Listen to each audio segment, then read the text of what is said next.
All right, as promised, Danielle Shay, VP of Options from Simpler Trading, back with us after a bit of a summer hiatus, July 4th hiatus. Good to see you, Danielle. Welcome back. Thanks. Good to see you too. It's been a little bit quiet, a little bit sleepy as far as the overall market is concerned.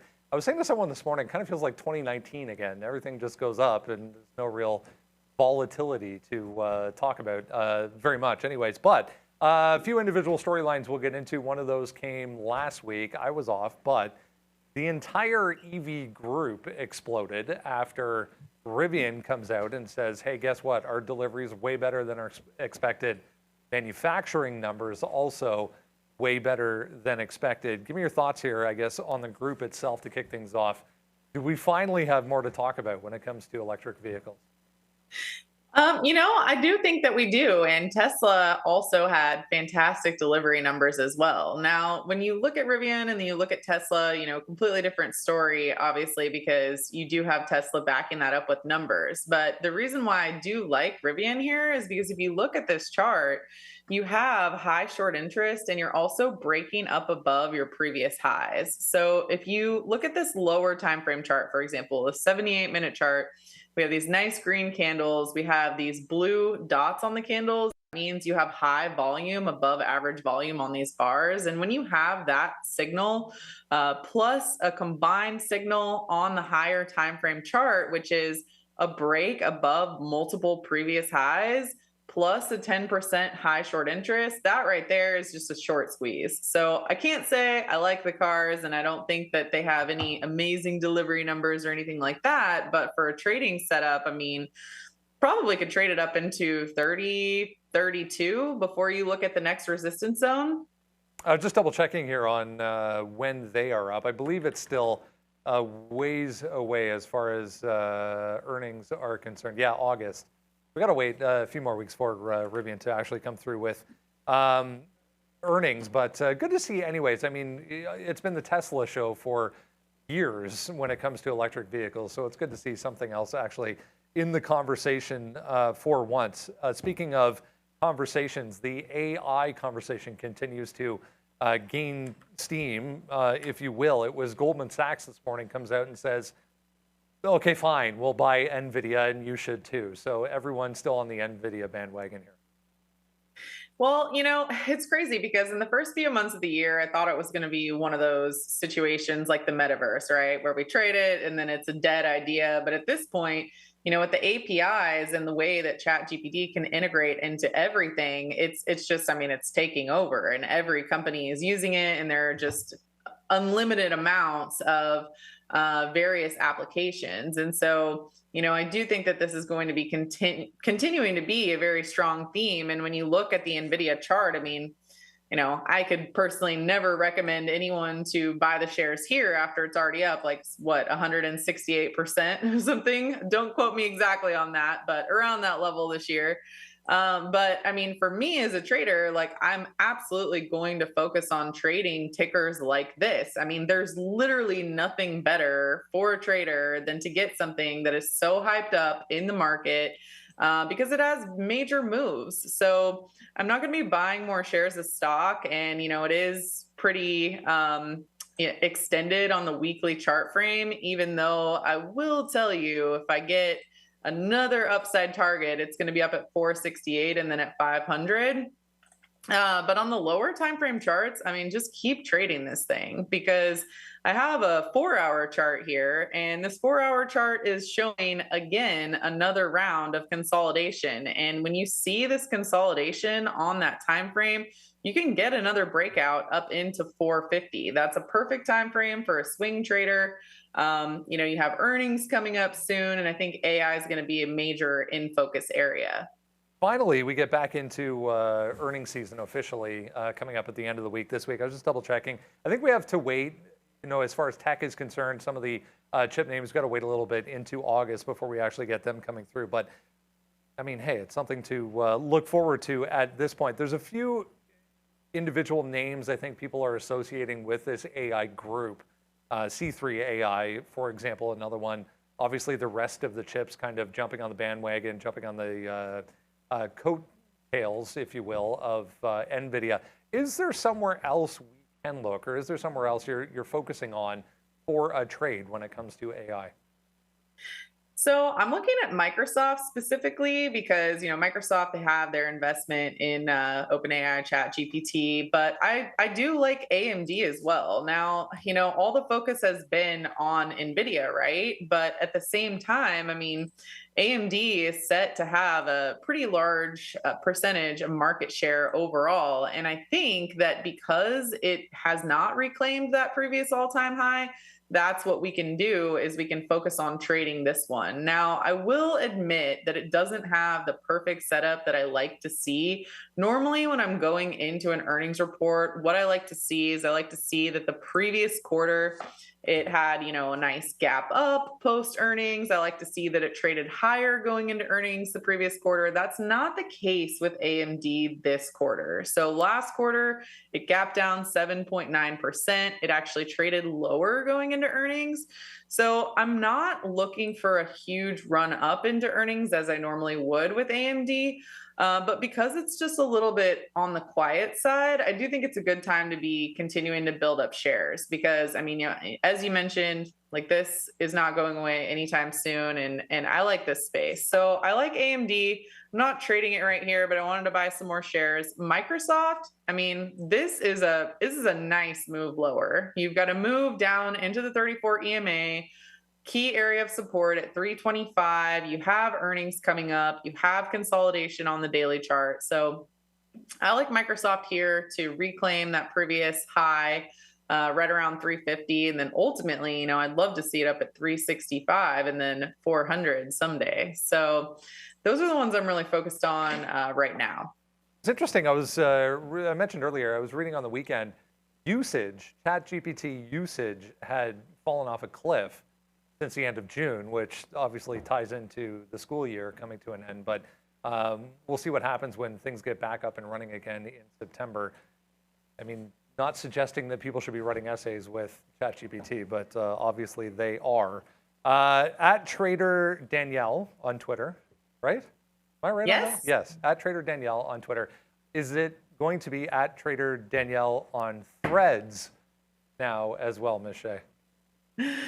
No, I've never been a big fan of Instagram or Facebook as far as using the applications. I much prefer using Twitter. I cannot get away from the spam bots on Instagram and Facebook. Anytime I try to post anything, I mean, they're just after me trying to scam people for Bitcoin. So I can hardly use the thing personally.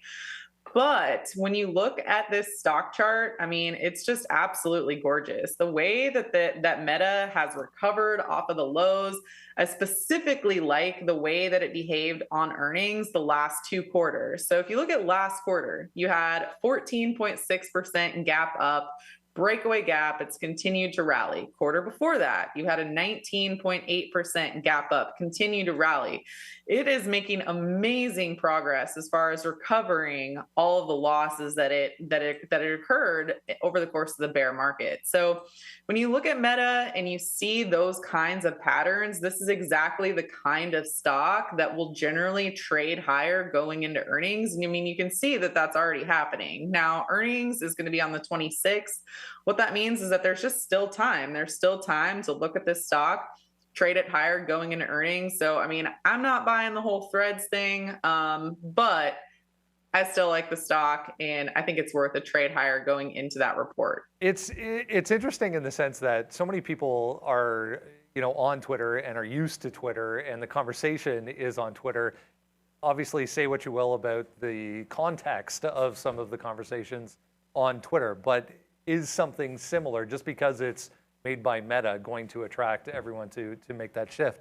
Remains to be seen. Obviously, 100 million users in 5 days is pretty impressive. Nevertheless, they're obviously dipping into their Instagram pool of users to produce that number. But yeah, it's an interesting concept. We'll see if it has legs going forward. I mean, we're into earnings season here, as we mentioned, coming up on Friday. Big banks kick it off as they have for the past couple of years. Give me your thoughts on the banks. They've been kind of boring over the past month or so as far as a trade is concerned. But maybe from a general perspective, is there something that you kind of have starred on your calendar for earnings season?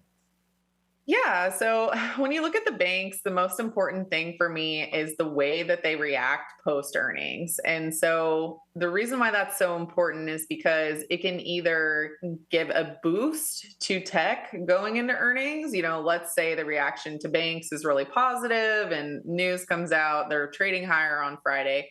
What then happens generally is, you're going to see Netflix, Tesla, Microsoft, Google, those stocks start to trade higher as people anticipate positive earnings, upcoming in the next 2 weeks. So for me, when I look at banks, that is what is the most important. I really just care about the reaction, because what can happen is when the banks come out and they have a bunch of negative news, it just throws a wet blanket on earnings season, and that can really impact any kind of pre-earnings trades that you have on. So when I'm looking at the banks, that's primarily what I'm focused on. This quarter in particular, I'm a little bit back and forth on it, because you have JP Morgan that's typically strong. If you look at this JP Morgan chart, I mean, you can see that last quarter it gapped up 4.8%. You had that breakaway gap. And that was a really positive sign, especially compared to the last 6 or 7 quarters where the majority of the time it's traded lower. So I do think that there is like a hint of a shining star with JP Morgan. I do typically look at JP Morgan to the long side. It's my favorite out of the banks. The rest of the banks can, they can really be back and forth. If you look at Bank of America, if you look at Wells Fargo, Bank of America, I don't particularly enjoy because it's in a downtrend and it will trade higher sometimes on earnings, but then it just resumes its downtrend. So can't really be bullish on that. Goldman Sachs used to be a really strong bank to trade to the upside, but over the course of the last year and a half, it's traded sideways. So I stopped being too bullish on Goldman Sachs. In the last 2 quarters, it's traded lower post earnings. Then you get to Morgan Stanley.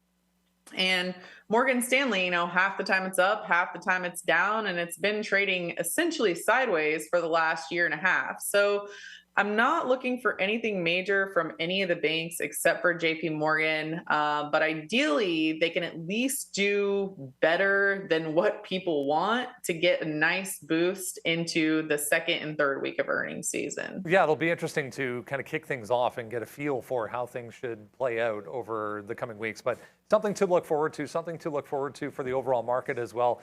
Just quickly to wrap things up, CPI, PPI, both set for this week, starting on Wednesday, the big one, obviously the latest inflation data ahead of the Fed next week. I mean, the last couple have been really a non-event as far as CPI is concerned. As far as the Fed, let's be honest, is concerned, the market only seems to want to go up. What are your thoughts here going into this? So when you look at these upcoming numbers, I do think that it's probably going to be the most important event this week, just because there has been a little bit more jitters as it relates to the Fed recently, because, now we may be hiking another half point or so.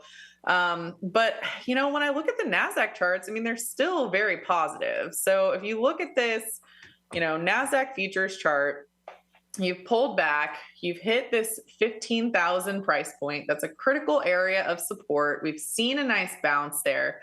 If we look at the lower time frame charts, I mean, you can see you have a 4-hour chart that's still very bullish. You've had this little bit of a pullback, but when you get that pullback, you get that consolidation that can then break out to the upside. So I'm looking at the charts going into this as remaining bullish. Could there be a huge surprise? Sure, there always could be a surprise, but I'm leaning towards CPI not being too big of a deal. And then after that event is over, ideally, we can continue this upward trend going into earnings. It'll be 2 days this week, obviously, and then next week we get the actual decision. I just checked, 92.5%. In favor of another quarter point to come from our friend Mr. Powell at their next meeting. At Trader Danielle on Twitter, not yet on Threads, but we'll get her there. Great to see you, VP of Options, Danielle Shay. Good to see you. It was great to see you as well. I'm happy to be back, and I'm looking forward to seeing you every week. Have a good one. Thank you.